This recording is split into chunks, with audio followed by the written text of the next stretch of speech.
In the bantamweight division at UFC Vegas 82, you got Chad Anheliger coming in at 12-6, taking on Jose Johnson, who comes in at 15-8. Johnson's going to be 6 inches taller at 6 feet. That's incredible. He's 28 years old.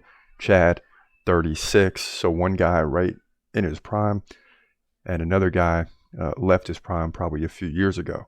Johnson's 7-inch reach advantage, 71-64. Both guys stand right-handed. Now, Chad lands 3.5 significant strikes per minute, right about average, maybe slightly below. But Johnson even worse at 2.2 significant strikes per minute, and neither guy really lands takedowns. So how does Jose Johnson win 2 times as many fights as he loses? That's the question. Now, Chad, 47% takedown defense, not very good. He lost to Alatang Hai Lee last time out by decision, gave up 2 takedowns, lost 49-39 in significant strikes. Before that, he beat Jesse Strader by KO, and Moin Gafarov, he beat him by split decision at the Contender Series. And we know Gafarov is now fighting in the UFC, so that's not a bad victory. Now, Johnson, 33% takedown defense. Even worse. That's crazy.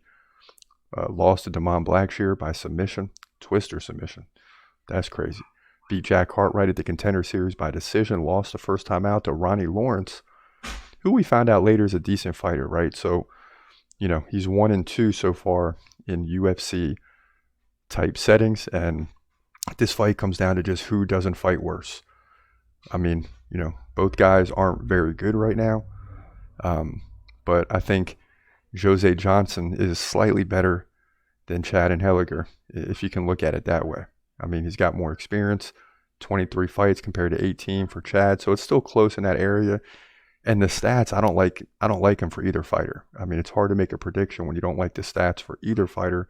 There's not a clear avenue, so you got to go with gut instinct, and we'll take Jose Johnson here to win by decision. He needs a win bad, and he's nearly a 2-1 favorite, and that doesn't only matter for us, but in this situation, it helps because neither fighter has good stats, and it just comes down to a gut decision. So Johnson wins, in my opinion, and moved to 16-8, bantamweight division, UFC Vegas 82.